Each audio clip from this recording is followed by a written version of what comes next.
Hey Waffle Gang, I do hope you are well. My name is Mark and today we're checking out some more Reddit stories, and if you do love a Reddit story, why not consider hitting that like, subscribe, maybe that notification bell too, and let's crack on with today's first story.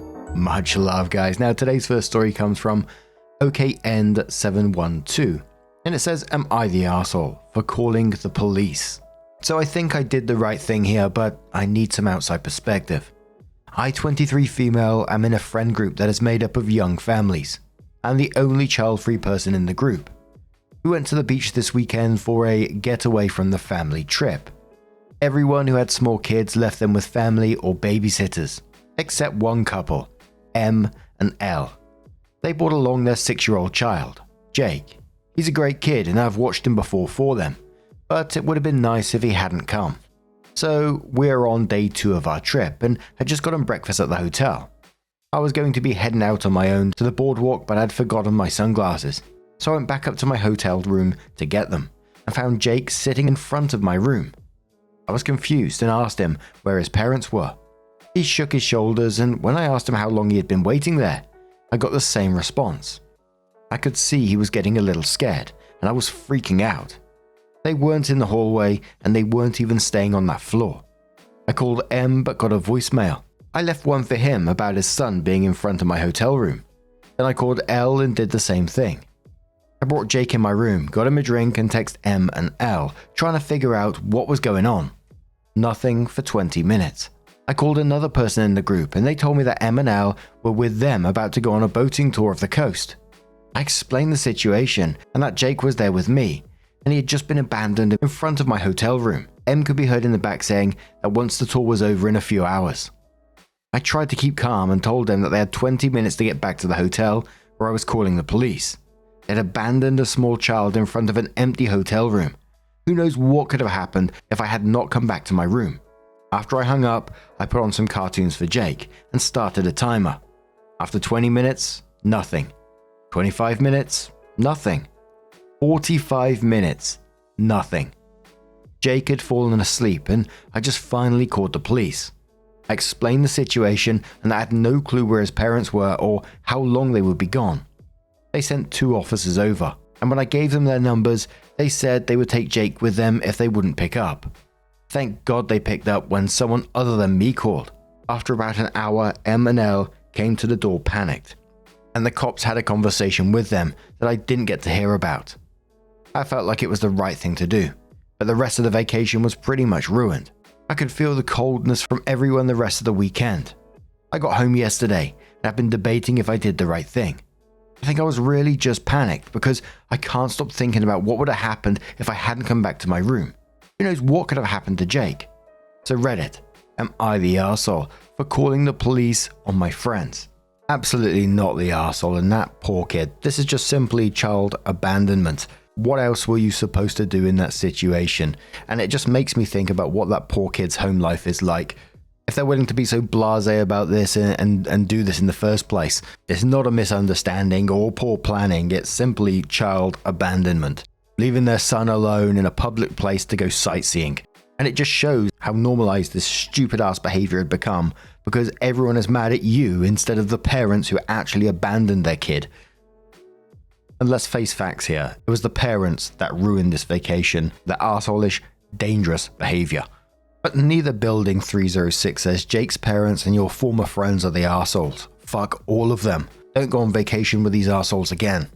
Obi says no, I am not, and I'm really evaluating my friend group.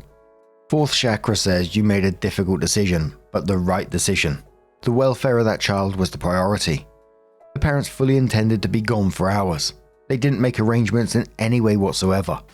Technically, they abandoned their 6-year-old so they could have fun. It's unfortunate no one else in your friend group saw this as a problem, and now they've turned on you. So on that note, you're better off without them.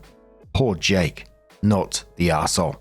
Drazaloo says in quotes, I felt like it was the right thing to do, but the rest of the vacation was pretty much ruined. I could feel the coldness from everyone for the rest of the weekend. And quotes again saying you could have just watched him, why did you have to go to the cops? And then says, if you hadn't come back for your sunglasses, you might not have found the boy outside your room, as anyone could have taken him.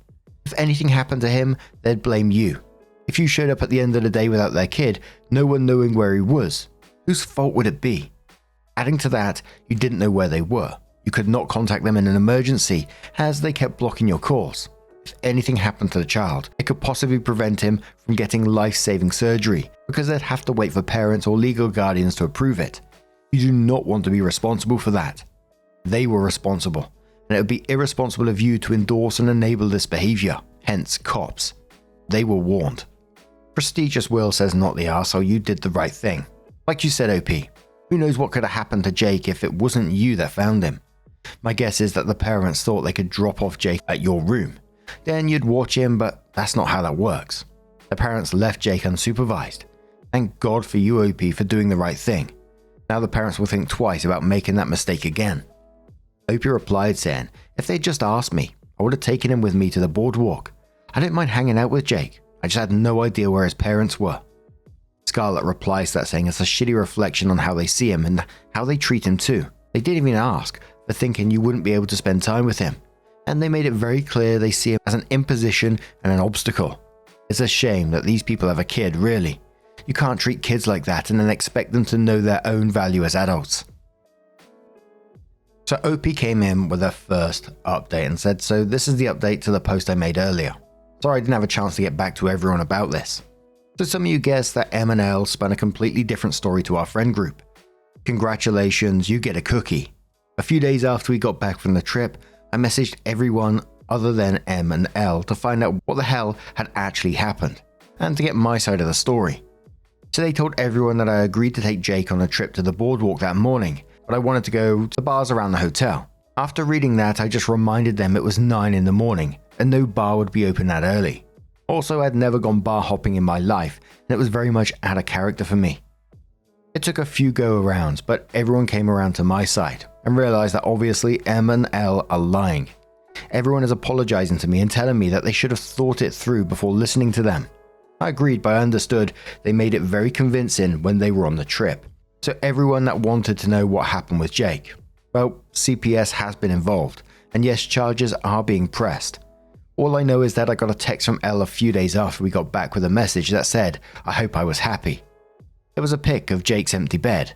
So CPS has taken him into custody, I guess. I'm not sure what it is called. I don't have any more information, but that is the update for now. OP came in with another update and says, so this is another update to the original post. I added the links to the original post and the first update above. So for everyone asking, yes, Jake is safe. He's currently at his grandparents, and from what I know, he is completely safe and being taken care of. Sorry I can't give you much more information, but I don't know M's family too well, so I don't have a way of finding out more. For everyone wanting to know what happened to M and L, they have both been arrested. L lost his job because he works with children, and being arrested for child abandonment and endangerment kind of looks bad. Our court system is a little backed up, so they're still waiting for their trial. So here's the tea that you should all love. No one is bailing them out. Everyone, including their parents, have refused to put up bail money. All of our mutual friends have pretty much turned their backs on them, and now they are just stuck. Once the trial starts and is concluded, I will give you guys another update. That poor kid, man. It always breaks my heart when children are involved in stories like this. But I am glad that they're in a safe space right now. But what do you guys make of this situation? Let us know your thoughts down in the comments below. And let's move on to another story. Now, before we do get into our next story, I do want to give you a warning. It does contain domestic violence. So if you do want to skip it, please feel free to do so. Timestamps are always down in the description and along the timeline below. Thank you. This one's from Throwaway Drunk Flash, who says, last weekend, I, 36 female, drunkenly flashed my husband's 31 male friends, and he still can't let it go. I've apologized and promised not to drink again. What more can I do? It's nearly 6 AM here. He has yet again woke me up at 2 AM to tell me how much he hates me and how disappointed he is in me. Last Saturday, I went out to lunch with friends. I've probably only ever been drunk 10 times in my whole life, and this is one of them. I wasn't terribly drunk, but I was definitely tipsy. It was about 4 PM when I got home, and my husband had 2 friends around watching football with him. My phone was dying, so I went to get the charger, which was plugged in near the TV, and I was blocking it as I struggled to reach the charger. They were playfully telling me to get out of the way and booing me when one of them said, "Move your ass, we're trying to watch the match." I genuinely don't know what came over me, as I've never done anything like this before.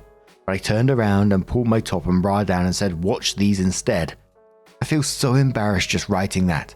They all sat there in shock, and there was an awkward couple of seconds of silence, and then I just left the room as quickly as I could, without my charger. After they left, my husband came upstairs and was screaming and shouting at me that I embarrassed him, cheated on him. He hates me. He insulted my looks and age a few times, which I won't repeat here. I just kept apologizing and said I'd make it up to him. The next day, I again said sorry, and I would leave if that's what he wanted, or I'd do anything to make it up to him. He ended up writing me a list of things I had to do to make it up to him. The list was: 1. Don't drink. I can handle that, as like I said, I don't drink anyway. 2. Delete his 2 friends who were around off social media. I did that. 3. Do all the cooking and cleaning for a month. Okay. 4. Message the girlfriends of the friends telling them what I did and apologize. I did that. Neither really cared. 5. Sleep in the spare room until he wants me back in bed with him. I've done all the things he asked, but every night he's woken me up, shouting at me and name calling. This morning I told him enough's enough and to either let me sleep and start to move past it, or I'll go live with my mum until he decides whether he wants me or not. I know it's only been a week and it's my fault, but I don't know how much more I can take. Was I harsh to say I'd leave, and can I do more to make him feel better? Nah, I was side-eyeing this from the waking you up at 2 a.m. repeatedly to scream at you and call you names. You can be upset all you like, but you need to talk about it and process this appropriately. Not waking someone up at 2 a.m., screaming at them, making a punishment list, which seems more about control and humiliation than actually anything productive. And look, in this situation, he had 2 choices here. If he was that betrayed by it, he could either talk about it and work through it, like I said, for some form of counseling. There's many options there. Or you could leave. But what's currently going on is fucked up. But 329514 quotes OP saying 3, do all the cooking and cleaning for a month, and then says, one of these things is not like the others. Defiant Pomelo says, all the others make sense but this one. Long Jumping Lab says, sleep in the spare room until he wants me back in bed with him, and then says, this last one was not okay. Breadcrumbed Anything says, I think it's fine to not want to share a bed with someone you're upset with. The one about the chores makes me wonder whether it's more about punishing her though, which is not okay. P-Bro says, ready to be downvoted, but I see this treated as something that men are expected to do when they screw up, so why is it not okay? Edit to make it clearer and not answer almost every comment below. I'm not saying I think this is okay. K says, I personally don't think either spouse should have that kind of authority over the other. If you feel you need the space from your partner, you should be the one to leave. It shouldn't be demanded of the other, even if they're wrong about something. The idea that the man should be punished like a dog just doesn't sit right with me. The marital bed is just as much his as it is hers. Waffle House of Pain says, him being angry at you makes total sense. I'd be livid in his shoes too. And it's reasonable for him to ask you to stop drinking since you can't handle your liquor. However, him waking you up in the middle of the night and screaming at you, insulting you, and tacking on ridiculous unrelated punishments like having you do all the cooking and cleaning for a month is taking this way too far. You having done something bad doesn't give him the license to just treat you like however he feels. You're his wife, for God's sake. He shouldn't want you to feel like shit forever. Annie says, I'm surprised at some of the comments here. You're asking the wrong question, friend. Your husband is right to be upset, and you messed up big time, yes, but the way he's treating you is not normal nor okay. It says a lot about someone, how they chose to express their anger, screaming at you even days after it happened, waking you up in the middle of the night to do it is unhinged. You're not a child who needs punishment. Cooking and cleaning for a month. What the fuck? Adults in a healthy relationship communicate, set boundaries, work through the issues, forgive and move on. If they can't forgive, then they move on in a different way. You were right to put your foot down and said you'd leave. You should leave for a few days, to be honest, and let your husband sort out his feelings. At this point, there's not much you can do. I'd be worried though about the way he deals with his anger. External Question says, everyone in this sub is so obviously British. C Command says, now we sorted that out. Shall I put the kettle on? Fish Chop says, my husband is British and he rolled his eyes at this post. When I asked him what he would do if I did what OP did, he said that he would turn around to his friends and go, don't wank too hard on that, boys. Then he said, obviously, don't make a habit of it. OP says, I am British. How did you guess? Electrical stuff quotes OP saying, friends round, arse, mum, M-U-M, and the match. So sometime later, OP comes in with her update, and it says, the night after I made this post, he yet again woke me up shouting and shining a torch in my face. So I had enough and went to my mum's. While he was constantly texting me and abusing me and calling me names, so I blocked him, and he started sending things to my mum. I went back to the house to discuss things with him and see if he wants to work on things or end things. He opened the door, and once I was in, he pushed me in the back to the floor, calling me a slur. As I tried to get back up, he kicked me back down and again called me a slur. I got up and said, you're being fucking stupid. None of this is appropriate for 1 second of a boo flash. He turned around and punched me in the mouth. There was nothing dramatic after that. I just turned around and walked back out. I've saved the pictures of my lip and the messages from him afterwards, calling me and saying it's the least I deserve, etc. I'm at my mum's now, and after the new year I will ask him for a divorce and tell him that we either split fairly and quickly or I'll ring the police. Some of his friends also found my original post, been messaging me, calling me names for airing his business in public. Hello friends if you read this. All this over 1 second of boobs. And for the people asking how I'd like it if he did it. He's always topless, and for those comparing my boobs to genitals, I'd laugh if he willy-coptered around the room because it's quite big, so would look funny. Lol. Upbeat Insurance says on the back of this one, don't hold the police in reserve, go straight to them, then divorce him. Another commenter says go to the police immediately and don't ask him for divorce. Force a divorce through. He deserves all the consequences that are coming. Spirited Ad says, hun, you need to go to the police now. Not going now and not reporting it is still giving him what he wants. You are still allowing him to control you when you don't go to the police. And at least at minimum make a report about the assault. He won't stop and this will get worse. What if he follows you around town? Go to the police right now today. Do not wait. It is important for your safety. Chase says, and quotes, I'm at my mum's now, and after the new year I will ask him for a divorce and tell him that we either split fairly and quickly or I'll ring the police, and then says, you need to go to the police and file charges against him now. You can file for a divorce while he's in jail. But now, I'm going to turn this one to you guys. What do you guys make of this situation? Let us know your thoughts down in the comments below, and let's have one more story from the Am I the Arsehole subreddit. And this is only a short one, but it was at the top of Am I the Arsehole, and I spotted it, was like, whoa. It says, Am I the Arsehole? Mother-in-law gifting us 5 timeshares in her will, costing us $9,500 annually. We asked her not to do this, and she lost it. My mother-in-law is gifting us 5 timeshares in her will, which the administrative amount will cost us $9,500 annually.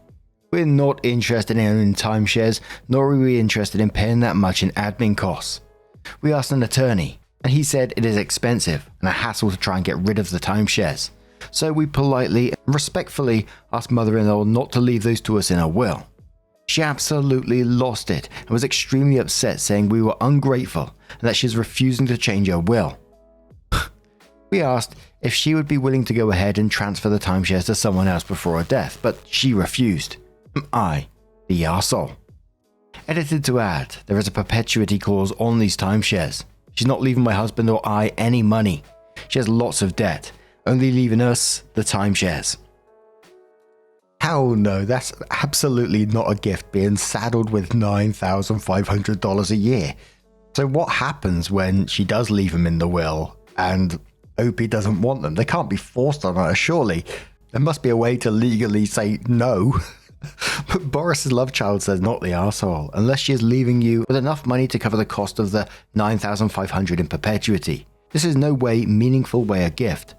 Maybe a lawyer from the appropriate jurisdiction can weigh in, but I can't see how mother-in-law can effectively transfer a debt to another person without their consent. I'm always suspicious when people get extremely upset in situations like this. She knows this is BS and is upset that she's being called out on it. I'll be curious to find out what else is being gifted and to whom in her will. It feels to me that mother-in-law is trying to pull a fast one. There is more going on here, OP, but OP has no obligation to dig deeper. All they have to do is refuse this gift and shut down all future discussions. I'll just wait. Pretty sure the truth will come out at some point, and it won't be a pretty story. Dragon said, here in the UK you can reject the timeshare left you in a will via a disclaimer of interest, so check with a lawyer in your area to see if there is anything similar. Joel says you can obviously reject anything left you in a will. OP doesn't have to accept this gift at all. Commenter replies to that saying, it's not quite that easy with a timeshare. Most people don't know this, but you have a time frame where you can reject the timeshare, but it's specific paperwork that needs to be filled out. And if you don't do it in a certain time frame, you could be stuck with it, and it's really difficult to get out. Gee whiz, that's scary. I wonder how many people have actually fallen into that trap. But what do you guys make of this situation? What would you do in it? Maybe you're more legally clued up than I am. I ain't got a bloody clue. Anyway, let us know your thoughts down in the comments below. And just a huge thank you from the bottom of my heart for getting involved in today's stories, your love, your support, your time. It always means the absolute world to me. So thank you so much. And hopefully I'll see you in the next one. Take care and much love.